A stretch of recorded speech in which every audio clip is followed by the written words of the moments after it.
Hello, everybody, and welcome back to Dissectors, where we are back from our hiatus after a couple weeks. I'm now graduated, and I've been out of high school for a while, and now I have some free time to do this episode. And today with me are actually all of the same people from the first episode, I believe. Stoferx, Bilo, Hey. Seth. Hello. Xander and Matthew are all here. You always do this shit. But Sorry. yeah, tonight we're gonna talk about the children's book series called Goosebumps, and a couple of reasons I wanted to talk about this one were basically the importance it had in my childhood, at least that I know, and I know. Mostly on the show we talk a lot about sort of like more rated R things, especially like murder and stuff, and it's kind of interesting to look back at a time when like it was a little bit more innocent, at least back in like elementary school when I read these books, and I was a big fan of them, and a lot of other V.R.L. Stine's books that I read when I got older, including the Fear Street series that I got into, which was a lot more based around like teens and whatever. And yeah, something interesting just to open with, as far as like when I was doing research on just like R.L. Stine and Goosebumps in general, is what I didn't know was apparently this book, the book series, was actually intended for girls at first, which surprised me. Wait, what? Really? Yeah, I read that apparently like he did like some young adult horror novels first, and like some people were telling him, like, hey, you should write children's books. And he wrote Welcome to Dead House, which was in July 1992, which was the first book. And yeah, it says here it was originally aimed at girls, but then after he started getting a lot of fan mail from boys as well, that he just decided to kind of make it more gender neutral. Which, yeah, I've read Welcome to Dead House, and I never really got that vibe at all, which is interesting. I don't really see how it would have been aimed at girls. I mean, maybe that's why people told him, like, he should just write for a general audience. Well, yeah, like, I mean, beforehand, I don't know, like, it just says young adults here. He didn't really gear it towards a gender then, but apparently, yeah, Goosebumps was intended for girls, at least with the first one, so. That's interesting. Yeah. And, yeah, I'll put the book slideshow on here. And obviously another very iconic thing about the Goosebumps series when we were very younger was the obviously the art by what's his name here? I keep forgetting. Tim Jacobus, where yeah, like it was, I remember like how iconic these were like in elementary school in the library. And how like creepy they were back then. And yeah, I guess we can go around and go down the line here and talk about like what we know about the series or how we learned about it at least. I was gonna, or Xander, what? Oh, I was gonna say, I'm looking at the art right now. Yeah, it's been a while since I looked at them. They give me a Garbage Pail Kids vibe, actually. Yeah. Garbage Pail Kids. Yeah, the old trading cards. I don't know much on that. If you get Garbage Pail Kids was this trading card thingy where was basically a parody of this doll series known as Cabbage Patch. No, wait, what was it called? It was called Cabbage Patch Kids. Oh, it was. Oh, Yeah. but yeah, basically they took these adorable little dolls and put them in really bizarre and horrific, disgusting, and just weird situations. Yeah. Oh, yeah, I think like I've seen my uncle had a few of these like in my grandparents' like old house. I think like I vaguely remember seeing some. And Yeah, this it was was a movie. like a huge thing back in the 80s, apparently. That's interesting. I've never heard that comparison before. Yeah. I think the cover arts, they do this thing where they capture some sort of realism to the image, like it's kind of like a hyper realistic cartoon, is what it kind of feels like. Like when old, like say Ren and Stimpy, when they would do those really stuff, it kind of looks like that. That's all I want to know. Yeah. Yeah, I could see that. Now that I looked at a couple pictures now, and I guess I kind of see it. But yeah, that's an interesting comparison. Honestly, the Goosebumps cover arts were usually what made it. Like, that's what made me read some of them, because they are the first image that gets into my sight. So Great presentation. Yes. that's something I find personally really important by a lot of things. Like, I feel like you would get a lot of attention for like DVD, games, books, whatever, if the cover art is great. Oh, for sure. For sure. And specifically on the cover arts, I remember like obviously I loved Goosebumps and whatever, so like I would read whatever I could get, and there were a couple instances where like I would love the book, but the cover art would scare me really bad, and I just wouldn't want to look at it. And for sure. There was this one instance I remember when I was young where like I had the one that's called Egg Monsters from Mars, and I don't have that in the slideshow here, but for some reason that one really freaked me out when I was little. And I remember like every time I went to go I went to go read the book, I'd have to like put it face down on something, and then like I'd have to pick it up from the back and read it, and then when I was done reading it, I remember I didn't want to look at it, so I threw it under my mom's bed.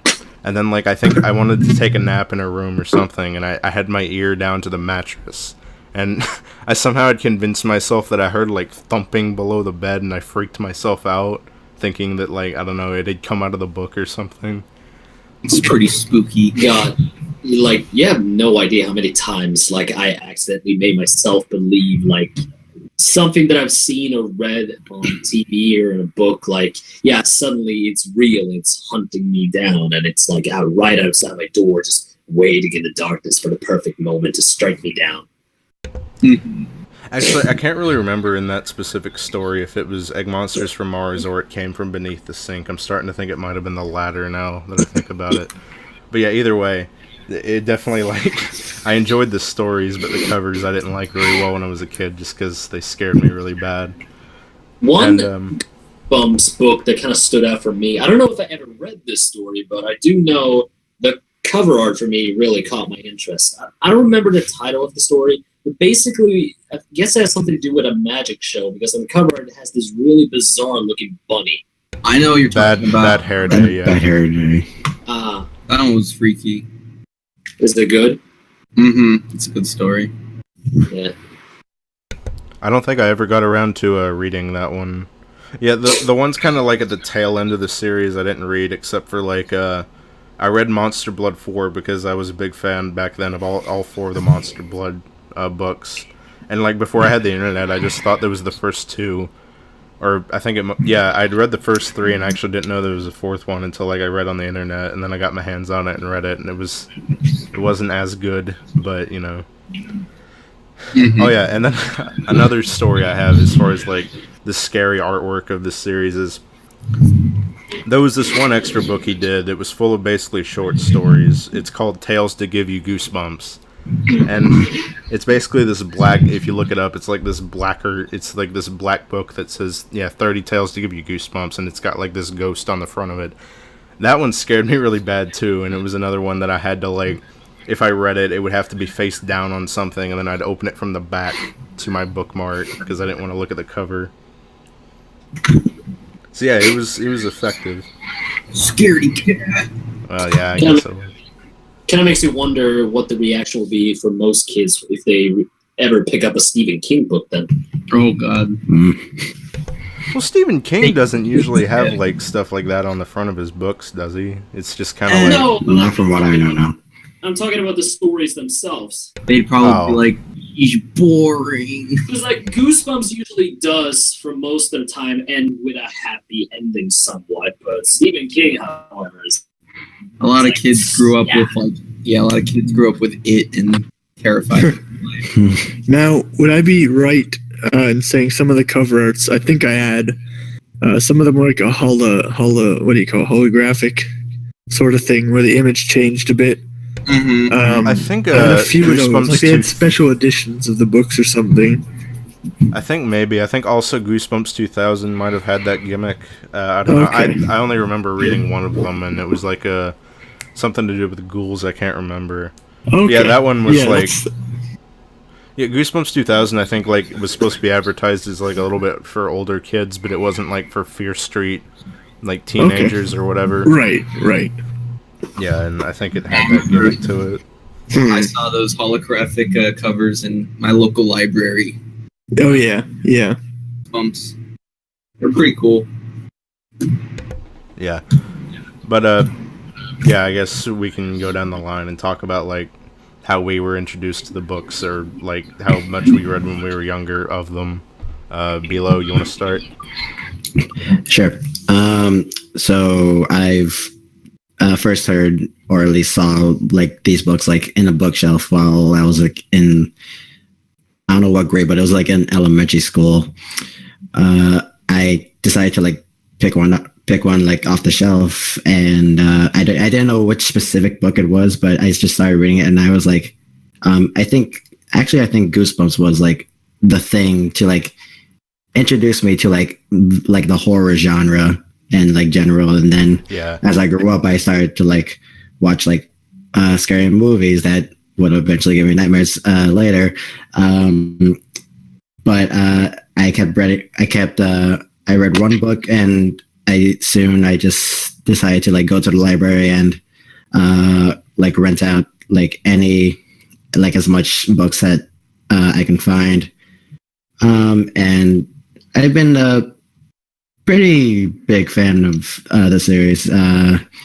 It's like they have, like, your basic, like, monster stories, and it's for kids, so like that it can pretty much, like, get your, like how, like, John Tron put it, a Tales of the Crypt for kids. Yeah. Yeah, for me, like, obviously I didn't know about Tales of the Crypt or anything else, and yeah, I guess, like, in retrospect it makes sense. Matthew, what about you? So, like, I remember, like the first, like the only, like, reason why I knew about Goosebumps when I was a little kid was, like, the TV show. I don't remember watching it though, but I remember, like, seeing, like, I remember, like, seeing ads on it on TV and stuff. I never read, like, I don't remember, like, reading any Goosebumps, like, books. I just remember, like, seeing them in, like, elementary school and Ooh. Yeah, I guess, you know, it would have been cool if you had, but yeah. Okay, right, I'm up next. Yeah, basically, it's kind of the same as what Bilo said. I remember, I believe it might have been kindergarten. I don't know if it was later when, like, people would go to the library more often. But yeah, it was. I remember going to the library, and like Bilo said, it was, like, the thing to read that everybody wanted, and people would, like, fight over who got to order what. And yeah, not only horror, but, like, reading in general for me personally. That's why I remember them so fondly, was because it was the first, like, series of books that, and I think it was called The Magic Treehouse or something. Oh yeah, that was one of my favorites growing up. Yeah, those two series are basically what it kind of got me into reading in general, and obviously, yeah, I enjoyed horror and stuff, and yeah, and just yeah, I remember myself and my friend Seth would bond over, like, talking about them a lot, and I think the first one I read was probably Monster Blood. I could be wrong on that, but it seems about right. So that might be why I liked the other books so much. And Seth? So I actually got into it because my sister, she had this bookcase, and I think at least one or two of the shelves were, like, just completely taken up with Goosebumps books. So I had quite a variety of them to read. I couldn't tell you, like, which ones I did read. I didn't read all of them, I'm sure, but there were quite a few I read. I think the first one was actually, as I was saying beforehand, Werewolf at Fever Swamp. That one was I think that's my favorite, and that's That's definitely that is definitely the first one I read. But yeah, she just had so many of them, so that's what got me into it. That I could just like read them easily, and they were at my Reading level. yeah, that too. Yeah.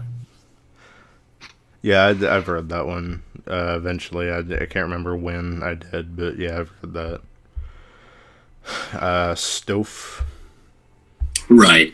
So my story is pretty similar to Belos and Matthew's. I think it was like elementary school or something. Our school library had a bunch of these Goosebumps books, and I do remember, yeah, what caught my eyes first of all was the cover arts, because ever since a kid, I always been somewhat a fan of like monsters and scary stuff and stuff like that. So yeah, immediately it caught my eyes. So yeah, and then later on, I watched the now no longer airing channel known as Jetix, which evolved into Disney. I remember Jetix.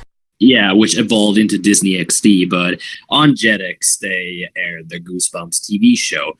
At the time, I didn't realize that the TV show was based on these books. But then later on, I put the two and two together. I was like, oh, that's cool. They made a TV show about the books.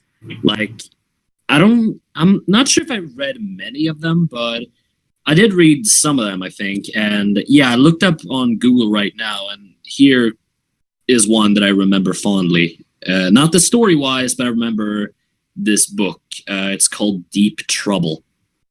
Yeah, I read that. I think that was one of my favorites, actually, if I remember right. Yeah, the one with the hammerhead shark on it. Yeah.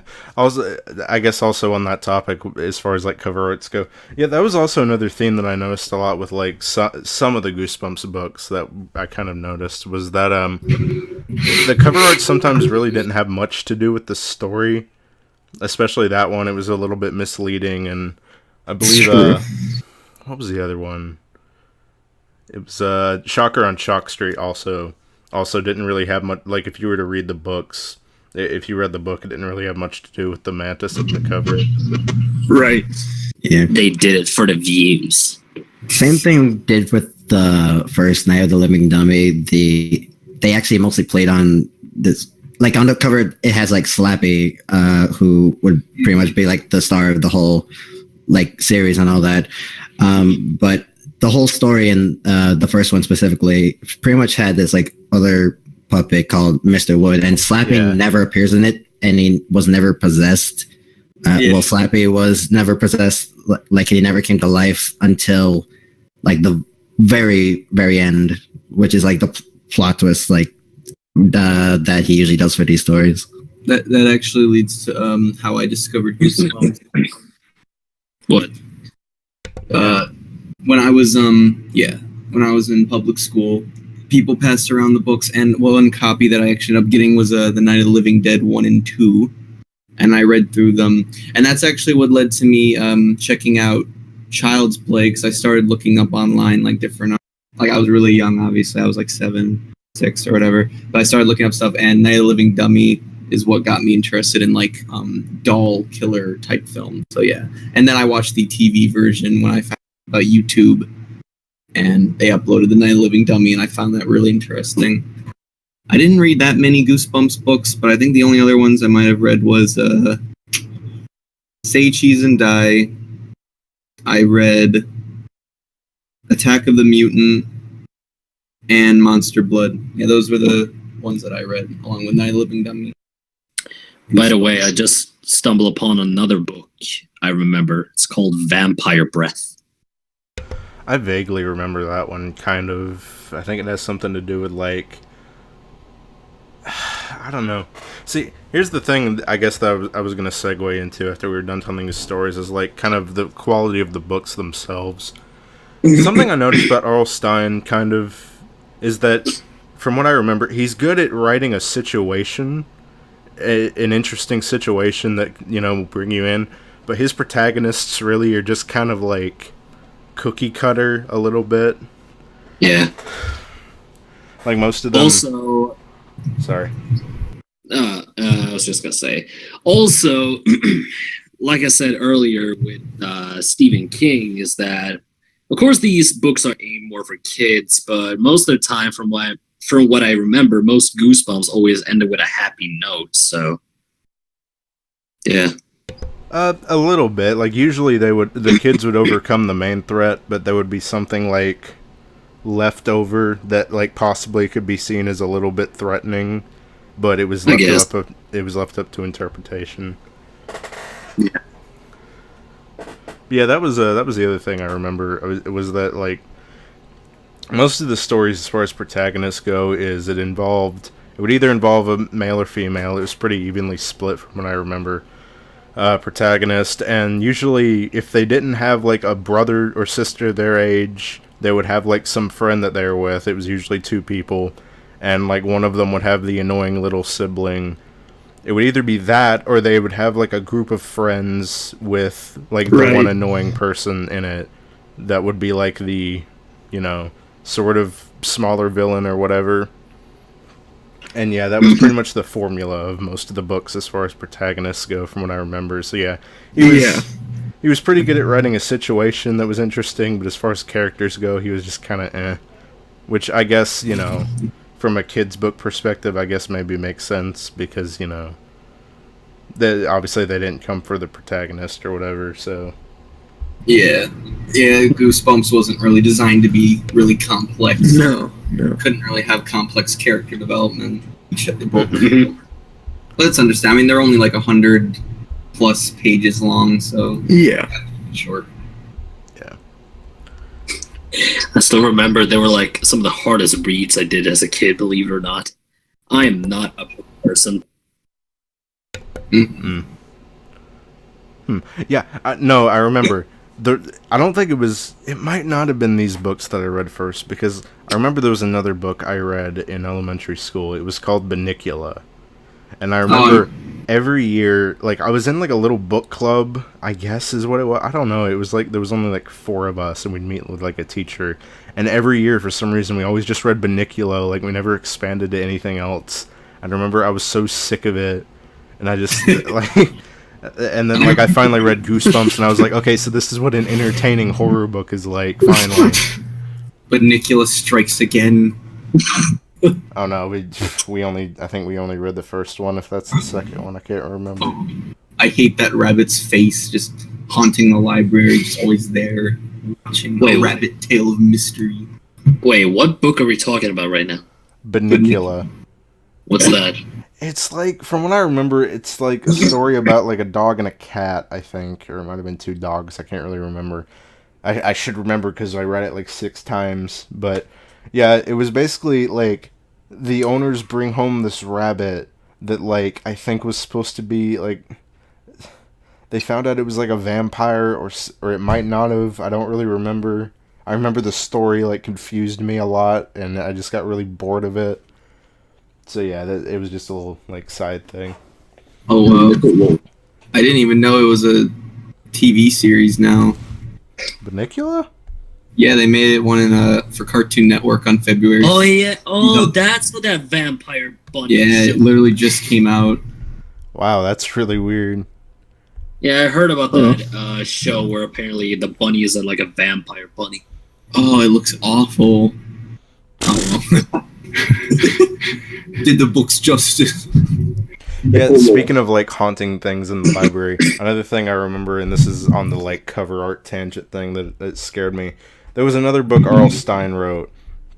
I think it was called Haunting Hour or Nightmare Hour. I can't really remember. I think it's The Haunting Hour. The Haunting Hour, because they made a movie based on it later. Yeah, and I remember specifically that the teachers, like, we actually had like a sleepover night at the elementary school. We had like a lock-in thing. And I remember, like, everybody had set their, like, sleeping bags up in the library, and, like, the teacher was reading that really late. And she set the book, like, standing up, like, she opened it and, like, propped it up on a shelf. And then, like, I remember having my face down my pillow because I didn't want to see the cover art, because I couldn't sleep with it, and it creeped me out. So, yeah, I was a wimp. Shame. No, it's just, like... I wasn't. I was just gonna say I was a really big wimp, so I understand. Like, Well, I guess it's I don't like know. it's much more of a visual thing for me because like the stories never really kept me up much, and like the characters or whatever. But like, yeah, it was definitely like the artwork that just like I don't know scared me a lot when I was younger. I just laughed at them. I mean, if I'm gonna be completely honest now, a little bit off topic, but hey, still horror. That's fine. Believe it or not, but I used to be scared like pretty much shitless, like, you know, at the point where I get so paranoid I think something is secretly haunting me or something by creepypastas when I first read them. I could say creepypastas are pretty much modern day Goosebumps. It's like Not completely, but in a way. the first one I read was Squidward's Suicide. Like I remember I stumbled upon it somewhere, I don't know, some wiki, and I heard it was a horror story. At the time, I had watched a couple of horror movies, never found them scary, so I was like, please, these can't be scary. But the thing was, I read this at midnight, and yeah, it was kind of shocking for me. Mm-hmm. Yeah, I don't really know if I've ever had that reaction to a creepypasta. I guess I don't know, I just read them when I was older and I didn't really, like, I don't doubt that some of them they're well written and scary, but I don't know if I've ever, like, had nightmare worries about one. It's bizarre. The only creepypasta that actually managed to do that for me is considered one of the weakest creepypastas, which is Tales Doll. I don't know how it actually freaked me out, but somehow did. Again, if I'm going to be honest again, some creepypastas that manage to scare me as well are really weak. Like, yeah, Squidward's Suicide, Jeff the Killer, Cupcakes, and Hypno's Lullaby, I believe. I guess I just don't like reversed music or something. That really creeps me out. Yeah. But yeah, I guess if that's how we all get introduced to the series, I guess I'll start this conversation on as far as favorite books go. Let me pull up the list here of all of them. I've read I want to say maybe a little bit over half of them, and the reason I didn't read more was simply because I'm a very particular person, a lot more back then than I am now, but a little bit now, on like, I need to read things in order. So, even in Goosebumps, where like, it's an anthology series, and unless you're reading a direct sequel, like Deep Trouble 2 or Monster Blood 2 or whatever, they don't have anything to do with each other. But yeah, like, I remember reading a few of them, and then finding out it was a series, and like, they were numbered, and I was like, oh wait, crap, I need to read the first one. And and yeah, my school didn't carry Welcome to Dead House, which was the first one. And I remember, like, I went to my library, like the local library, and like I asked for it, and I had to wait like a really long time to get it. And then I read that. And let's see, all these first 10. Yeah, I've read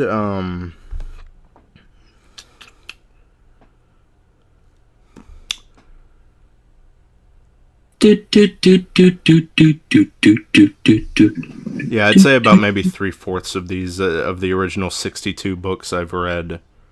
And then yeah, I think among my favorites I'd have to say are definitely Stay Out of the Basement. I enjoyed. I liked, I don't know, like looking around, apparently it's an unpopular opinion. Like Monster Blood apparently is very unpopular amongst the other like books, which surprised me, or the other readers of Goosebumps, because I don't know, maybe I'm just biased because that was the first one I read, or some of the first ones I read, and I enjoyed it a lot.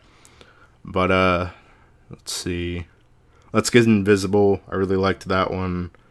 I think my favorite might be Welcome to Camp Nightmare, like, of the original 62. Just something about that I really enjoyed in particular. I know he wrote a lot of, like, camp-themed stories. There was Camp Nightmare, there was a Ghost Camp, there was Curse of Camp Cold Lake, I think it is. There was the Jelly Jam, which I also enjoyed. Let's see, what else? Not enough Jason Voorhees. Books were campy. One Day at Horrorland was good, and obviously, you know, that's like, other than Slappy, I'd say probably Horrorland is the second most, like, popular thing as far as Goosebumps go in general. Deep Trouble I really enjoyed.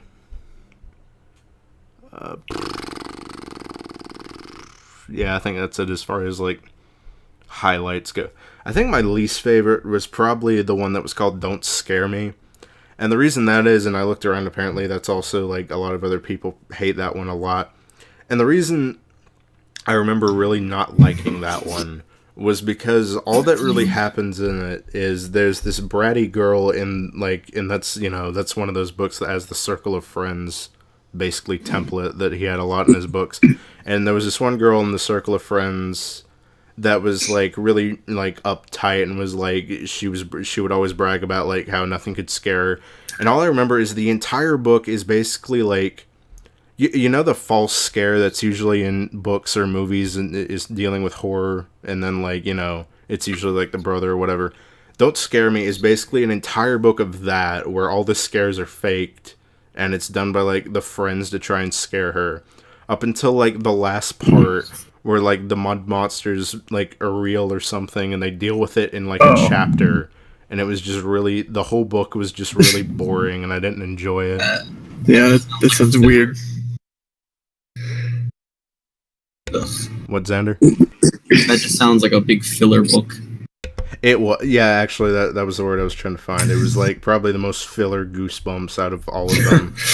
I think I've read like yeah, there was another one I really didn't like. I'm trying to look at the list here to see if I can remember it. It might have been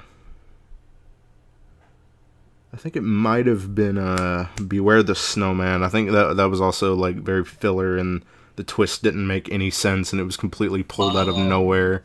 I remember reading that one. Yeah, I didn't like that. I think I read it, but I have no memories of it. I just know the Snowman story, I think, is part of the graphic novel collection along with the werewolf and the scarecrows. Oh yeah, I think you mentioned that it had like something to do with that. Yeah. Yeah, I guess now we can just go down the line and say like how much of the original series you've read, or if you've read anything from the other series here, and like what your favorite highlighted books were. Below. So the ones I read were usually either from the original series or the Goosebumps Horrorland series, because while I was in elementary school, that was like coming out at the time. I remember I had a collection of it. I can't really say which ones I've read more than the others. But the ones I do remember reading are things like Stay Out of the Basement, Welcome to Camp Nightmare, The Cuckoo Clock of Doom, and all that. And for the favorites, I would the favorites I would probably think of would probably be the Night of the Living Dummy series, and I'm trying to think of others.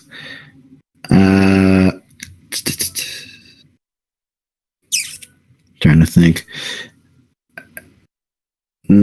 I think the Girl Who Cried Monster really scared me too, and I believe that's all I can think about for now. You need help. Yeah, I put the Wikipedia page to like the list down, so you know if you read that, you can jog your memory. Yeah, that was the one I was also trying to think of. Girl Who Cried Monster. I loved that one as well. I think that was one of my highlights.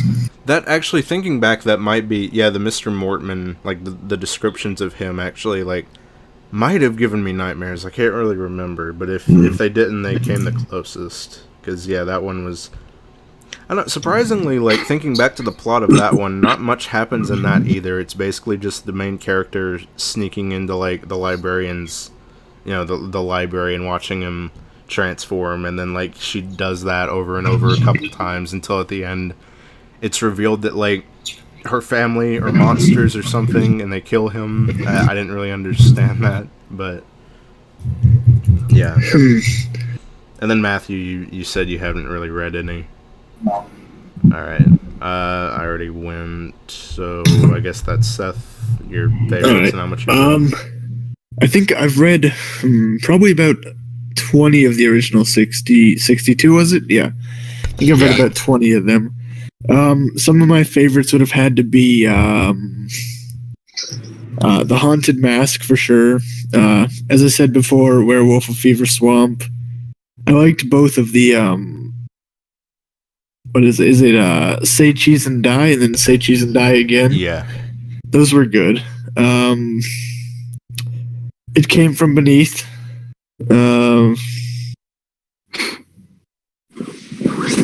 Go Eat Worms. That's a good one too. I remember. Yeah, I think those would be my favorites though. Yeah. And then, Stove. Well, like I said earlier, I didn't read many of the books, but I think I read the Deep Trouble one, you know, the one with the shark. Also, what I had as a kid was these things called Goosebumps, 3 ghoulish graphic tales. And basically what it is that they took 3 famous Goosebumps stories and put them into one book, but instead of writing with words, they like drew pictures and made it look like a comic book style. And yeah, it was really cool. The first one is called Creepy Creatures, and it includes Werewolf of the, what is it, River Swamp? Fever Swamp. Fever Swamp, sorry. The Scarecrow Walks at Midnight, and the Abominable Snowman of, I can't read that last part. Pasadena, I think it's pronounced. Yeah. Yeah. The second one is called Terror Trips, and I can't really, hold on. Let me see if there's actually like a Wikipedia page for this, because it's really hard to see what stories these include. Oh, here we go. So yeah, the second one called Terror Trips, which includes One Day at Horrorland, A Shocker on Shock Street, and it includes Deep Trouble. Cool. And Scary Summer, which includes Revenge of the Lawn Gnomes, Ghost Beach, and The Horror at Camp Jelly Jam.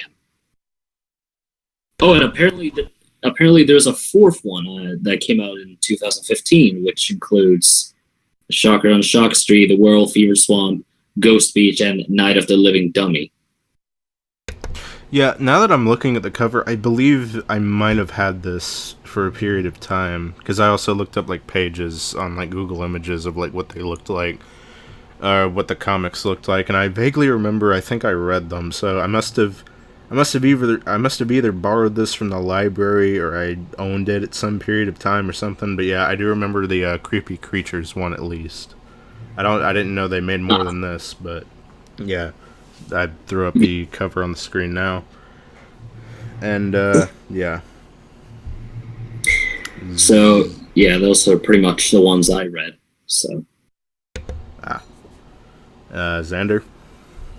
Well, I did pretty much already list off the ones I read. I've read about probably 8, 9. I didn't really grow up with Goosebumps.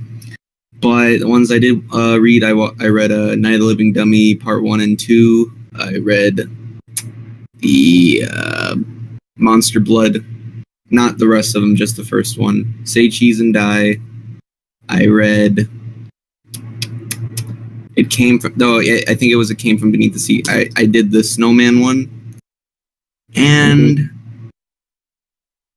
I think Ghost Camp. Those are the ones I read. Oh, I really yeah, like Ghost Camp is good. The Snowman one. I did not like the Snowman one. Yeah, that one, from what I remember, was also very fillery. I was like, no thanks. This dumb. Yeah. Alright. So yeah, we talked about highlights. So yeah, basically I wanted to talk about, the book series, because, that's kind of what got me into horror in the first place, and I figured it'd be a nice thing to come back to after the hiatus. And yeah, Sorry. Oh, I was just going to say, I definitely agree. It did get me into, like, the concept of horror. It didn't really scare me, but it did interest me in the idea of, like, even, like, more harder horror, like hard, and that's what led me to Child's Play. Like, probably my first horror film I watched. Chris? Yeah, I think the thing that this led me to was, like, of all things, it actually led me to Stephen King. And, yeah, I was, like, the one I read was Dead Zone by Stephen King. And I remember reading that when I was, like, I can't have been in the double digits. I must have been, like, 8 or 9 when I read that book, just because I had, like, nothing else to do. And, yeah, I didn't really understand any of it. I just kind of thought it was straight up horror. But then, like, I don't know, like, surprisingly, it never bored me completely to, like, not reading it, but just, yeah. And then, yeah, later on, obviously, when I grew up I started reading Stephen King again, and I enjoyed it. But, yeah. So, yeah, obviously, a couple times we've mentioned the TV show that was inspired from the books that I actually didn't know the TV show was a thing until, like, when I was much older.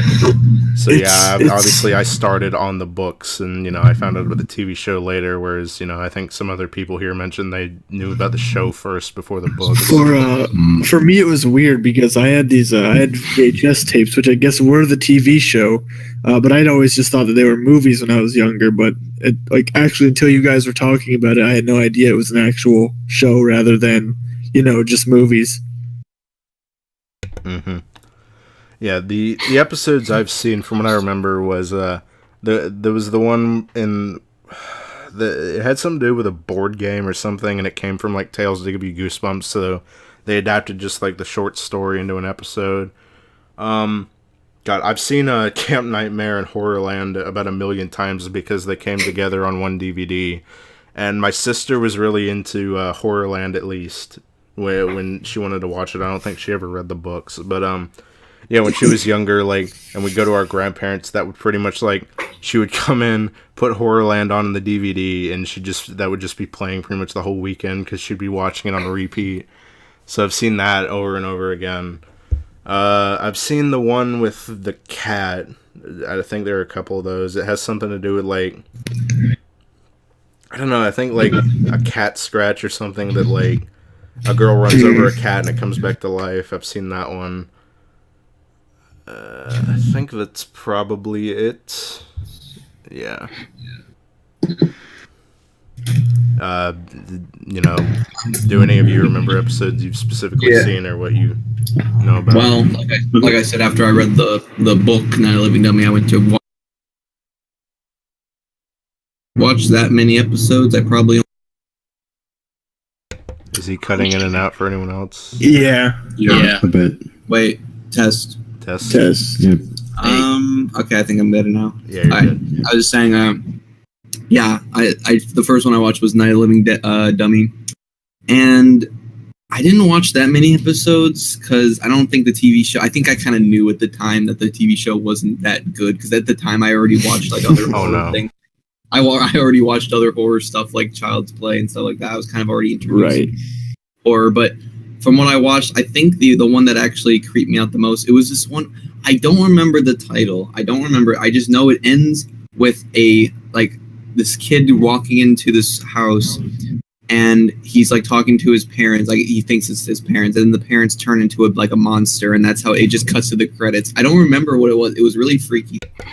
Oh, I think I remember you telling me that. Was it, like, it might have been I can't remember what it's called, Attack of the Invisible Boy or something. Invisible Boy, yes.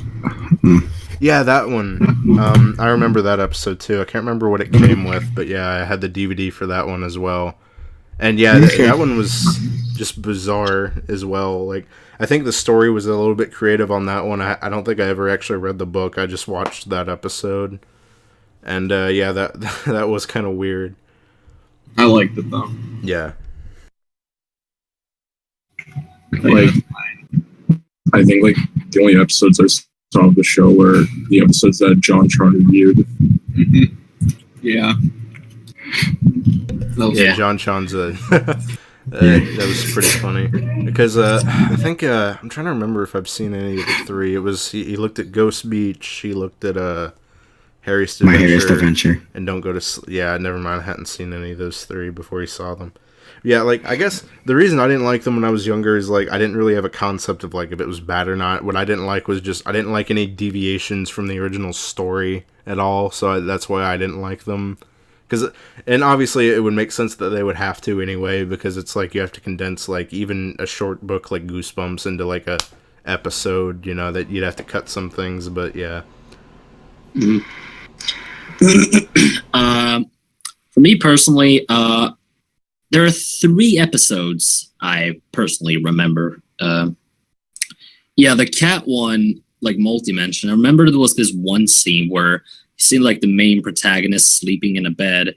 Then you see like the cat's point of view, and he's slowly like walking up onto her bed, and he's about to scratch her. Right when he scratches, like she wakes up, and for some reason, I don't know. So that scene was kind of freaky for me.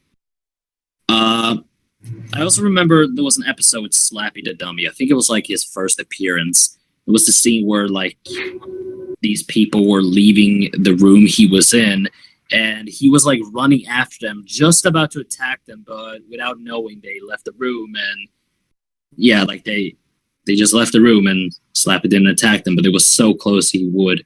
Then there was this one episode where I barely remember the plot for. I just remember a few segments, so bear with me if I totally butchered his story, but I remember there was some kid who gets sent to an island or something, and he meets this teenage girl or whatever, and apparently the people on this island are really weird.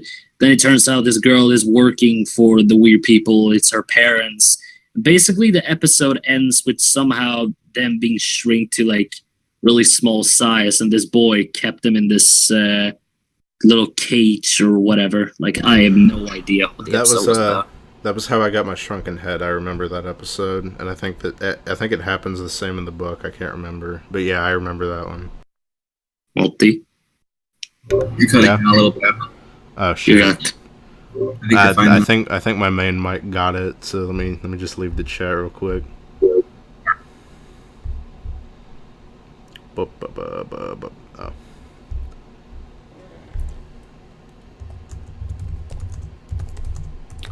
Technical difficulties, apologies. Back in her. Hello. I am your host for Dissectors this evening. Oh shit. Did anyone else just have goosebumps? Welcome to this episode to the Dissectors. Shut up, Matthew. You're gonna cough all day. Yeah, exactly. I haven't even seen Goosebumps.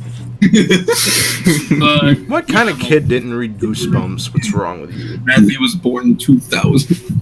But yeah, Multi, what were we gonna say about that shrunken head or something? All I was saying was, yeah, I remember that episode. It's How I Got My Shrunken Head. I think all I said after that was like, I think the ending happens the same in the book. I can't remember, but yeah, I do remember that happening in the episode. You still recording? Yeah. Okay, good. I didn't stop. It was just I just figured I'd be out for like a couple seconds, so I just said technical difficulties and waited until I got back. Okay. Yeah. I think we kind of got out of order, so just whoever wants to talk next, go ahead. I think episode wise, I remember the Haunted Mask. What is it called? There's one specifically that I'm trying to think of. What is it? Something. A Night in Terror Tower. I didn't know they made an episode for that. That's one I've heard a lot about, and I've heard it's good apparently. But yeah, again, that was kind of late from what I remember. That was at the there was an episode for that, and it was good. Then of course, again, just the Werewolf of Fever Swamp. But those are the only TV adaptions I'd seen.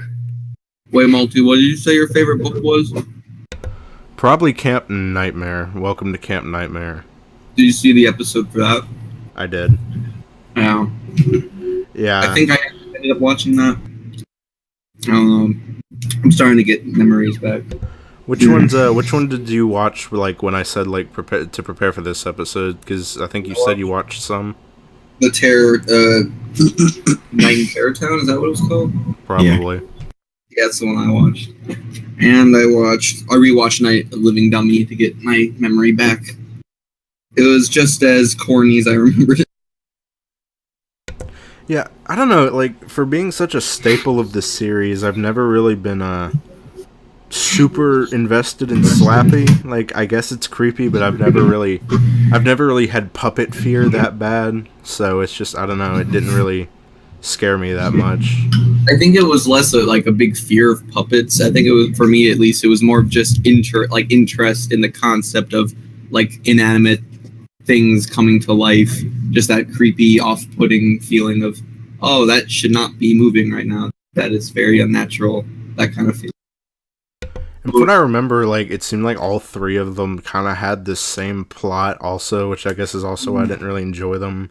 Like, I think the only difference is, like, yeah, I think 1 and 2 especially are, like, pretty much the same book, except for Slappy is up front the villain of the second one, whereas first, obviously, like Bilo said, it was kind of a bait and switch, like, Mr. Wood is the actual villain. And the third one, I think the only change is that, like, more cursed dummies end up getting wrapped up in it or something.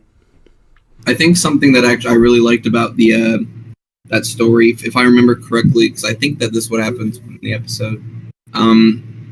It doesn't have a very pleasant ending. It actually ends like pretty to the, like, you know how Stove kind of said they usually end on a pretty happy note. This one I don't remember really ending pretty happy. It actually kind of just keeps on going, like as if the family's going to keep getting tormented, which is kind of creepy.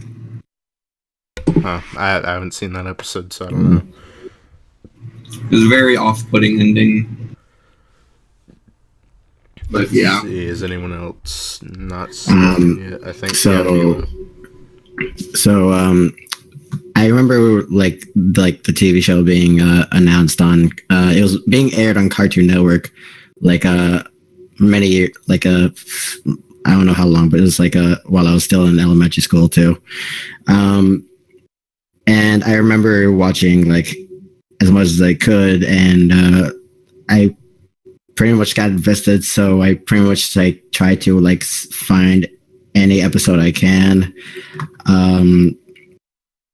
And I don't know if I saw all of them, but I'm pretty sure I saw like most of them.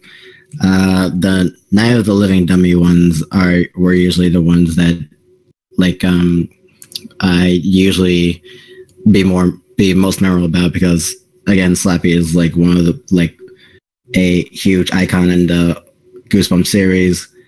And I'm gonna put on the point on like how like it usually like ends, how like things usually end, like what R.L. Stine usually like does is like he usually always like, at least most of the time, like adds like a twist to like the last second, like for example, the Night of the Living Dummy 2, Slappy has been broken and his like spirit is like cast away, but in the last second, there's like the main character is like original dummy who was named like Woody. He's like standing on a table and he like turns to the family. He's like, "It's good to be back in the family again," and he starts laughing like that. Yeah, I remember that. That was so creepy. Yeah, he had the voice of Goofy too, right? And I wasn't scared, a little creeped out, but when he had that like Goofy voice, it just like made me laugh. Wait, was it like literally the voice of Goofy, or was it just Goofy like? No, it sounded like Goofy. I don't know if it was the actual voice actor though. I remember like I would usually watch those kinds of episodes, like the Slappy episodes with like my friend, and he would always get creeped out, but I would always be like, "Wait, it's my favorite episode." What else is there? And I think what's his name? The Girl Who Cried Monster, like how they portrayed like the antagonist is like the visuals like really freaked me out. Is like, because I don't think we ever got a visual like in the story. I don't think, from what I remember. But how they made him look in the show, it's like really, he's like, oh my god, this guy's scary.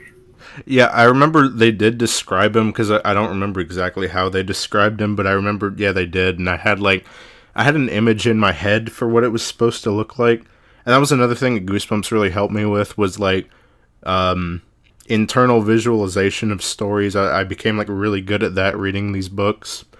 And I remember later, like, obviously when I got access more to the internet and I started going on it more, and I found out about the TV show, I was like, oh yeah, I wonder what he actually looked like. And I looked it up, and I was kind of like, oh, that's not what I had in mind, but okay.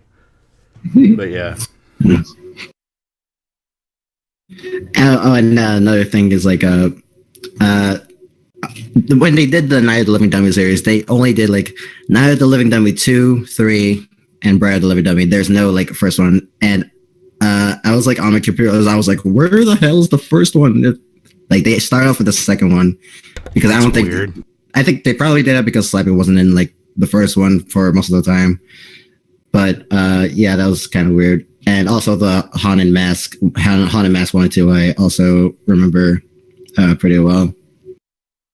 Yeah, I think, yeah, I know, like, as far as the TV show goes, I think, like, Haunted Mask, I think, was also the first episode they did, and it was pretty iconic for a lot of other people.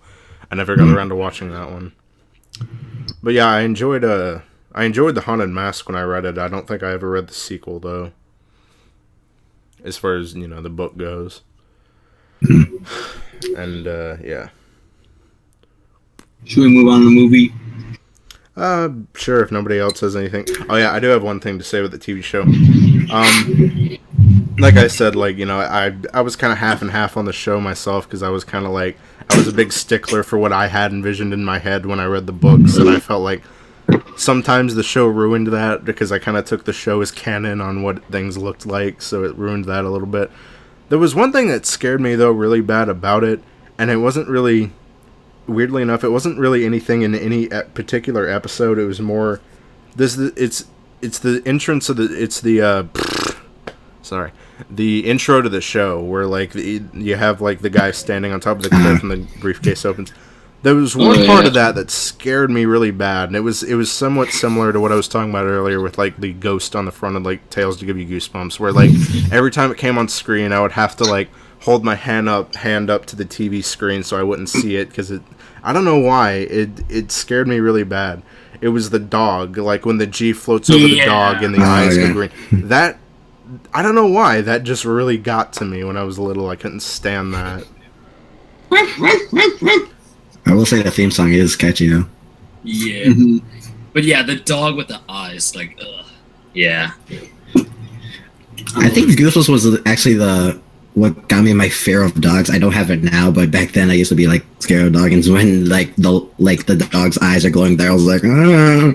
I used to have a huge fear of dogs back in the day, but it was not thanks to Goosebumps, was for something else. Yeah, maybe I'll talk about it it's just some other time. Yeah. I don't know, it's just like, it's not even particularly super scary. It's just, I don't know what it is about it. It just really got to me when I was little, and I don't think anything else in the intro did that. The G's just kind of like floating around on random things.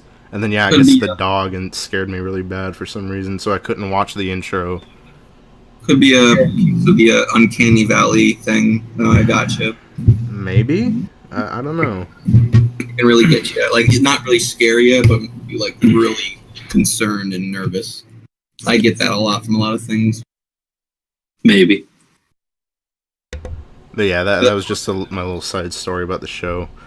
So yeah, I guess now, as far as like the movie goes, I guess now this won't be a full review thing, obviously, like we did with Southbound. I just kind of want to touch on the movie a little bit, obviously, because it would feel weird to not talk about it, I guess. So I watched the movie in preparation for this, and Bilo, I believe, also watched it some other point, and I think that's it. Everybody else, they can talk if they have something to say, but as far as plot goes, I'll watch later. Yeah.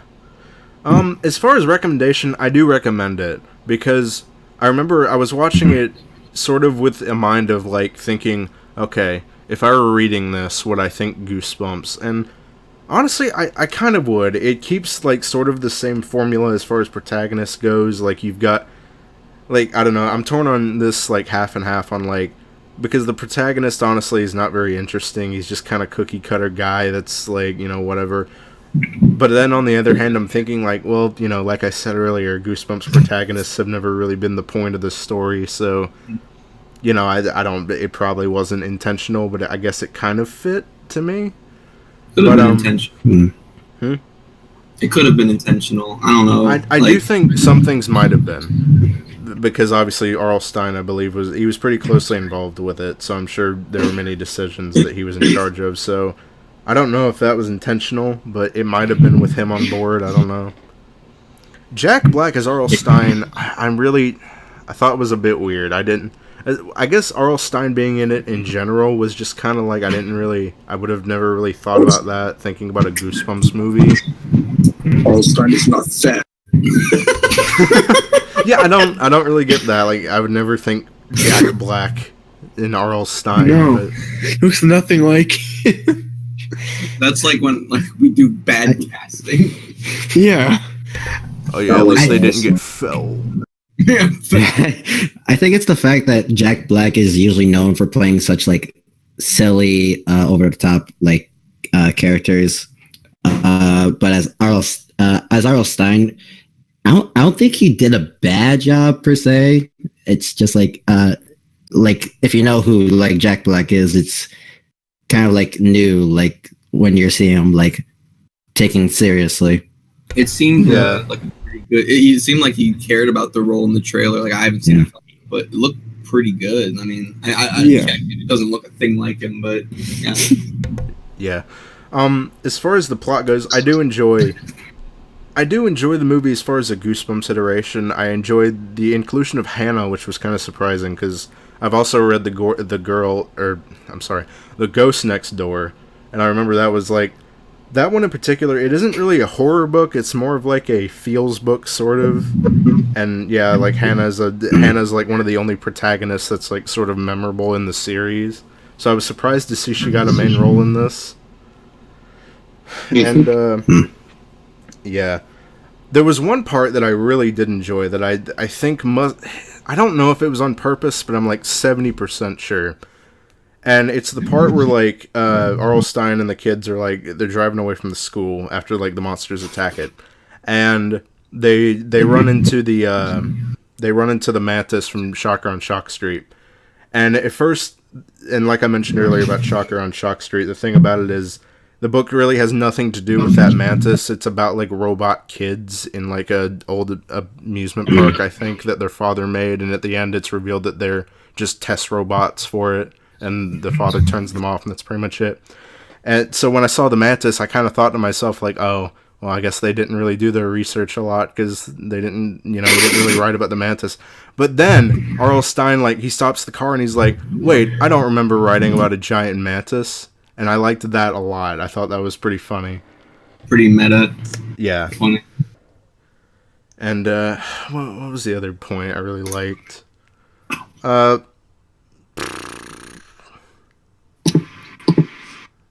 don't know. I guess while I'm trying to remember, Bilo, you can just kind of say your thoughts on it. I'll try to remember the other point I liked. The trailer looked funny. So I only saw this once, and it was in theaters. And I remember like enjoying it, pretty much as I kept watching it. And it's pretty generic, but then again, it is Goosebumps. It's not for adults. It's just like a little spooky movie for like the whole family and all that. But the characters were I like the characters. They were pretty good, and the plot, the whole thing, I thought was pretty interesting on how the monsters escape from the books, and they have to the cast has like, well, not the cast, the characters have to like get them all back before they cause like so much trouble in the city. And the monsters are trying to get revenge on the Stine, who sealed them in the books in the first place. And all the monsters are being led by Slappy because, again, huge star of the Goosebumps franchise. And I will mention that R.L. Stine, the actual author himself, is he makes a little cameo as Stan Lee does in the Marvel cinematic universe. And when he came in, he was like a teacher in the high school, and his name is Mr. Black because Jack Black plays R.L. Stine. And when they said that, I was like, I'm not mad, but come on. Yeah. And I'm looking at the Wikipedia article. Apparently, they tried to attempt a Goosebumps film back in 1998, which was supposed to be produced by Tim Burton. And that would have been cool. Oh shit, dude! I didn't know. Yeah, that. look at the Wikipedia. Interesting. Yeah, I'm looking at the Wikipedia article, and the development. And honestly, I would have loved to see that. Kind of I wouldn't say disappointed, but it would have been cool to see how Tim Burton would have done this flick, because as we all know, Tim Burton is known for doing like dark children's film, like I believe Nightmare Before Christmas. He did the 1989 Batman film and Batman Returns and all that. It's also, because this would have been made around the Tim Burton time. Like this was back when like Tim Burton was like one of the biggest. True. Kind of Dude, a Tim Burton R.L. Stine collaboration, that would have been really cool. Yeah, I think, I don't know, I guess like as a kid I probably would have enjoyed this more, as like it's bringing together all the characters. I think like, I don't know, like I think the focus on the snowman and the werewolf of Fever Swamp, I don't know if I liked that a lot, because like I understand like they needed like brutish like enemies to like, you know, for the characters to have to deal with, but I don't know, I feel like there was a focus on like one or two of the main antagonists other than Slappy, and there was like, I understand there was supposed to be like more in the background that you can see, which is a nice touch, but I feel like fleshing that out a little bit more would have helped the movie a little bit, as far as like my, you know, as far as I'm concerned. Like I said, I'm not a movie critic, I'm just sort of, you know, stating my amateur opinion on it. What else about this movie? It didn't ever annoy me. It was like, is a lot of family friendly movies, like especially comedies, which I guess this is kind of a comedy. Yeah, I don't know. They sometimes annoy me, and they like, I don't know what it is about it. It's just I don't usually enjoy comedies, but this one didn't really annoy me. I thought this one was pretty good as far as like humor goes. And yeah. That's pretty much all I had to say on that. So, I guess another weird fact I learned about R.L. Stine, and I don't know if they mentioned this in the movie specifically, but and I learned this like kind of when I was younger too, is apparently like, I don't know if it's true, but like he apparently writes all of his books with just one finger, which I found very odd. Like he just types.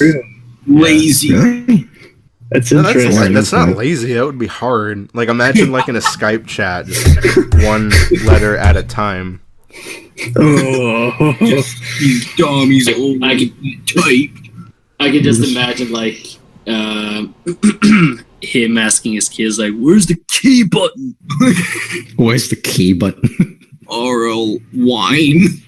I use the other hand to jack off. What the fuck? R.L. Stine is a loser. R.L. Stine, if you're watching this, I want you to tweet out that. Why would he be watching this? No, like imagine. I don't appreciate this talk about. Oh yeah, I forgot. Like I'm gonna go back to the TV show for a minute. There are some instances where R.L. Stine would appear in like the beginning. He's like, "Hello, I'm R.L. Stine." And he would just like introduce. Yeah, I think I can't remember who said it. Like, but I think like the reason R.L. Stine like or obviously, like, he couldn't really play himself doing what his character did in the movie. But yeah, like, part of it was also because, like, R.L. Stine's apparently, like, a really bad actor when it comes to, like, trying to act in front of a camera, so that's why he was kind of demoted to a very quick cameo. And yeah, I've heard apparently his appearances in the TV show are, like, really bad, and he can't really act.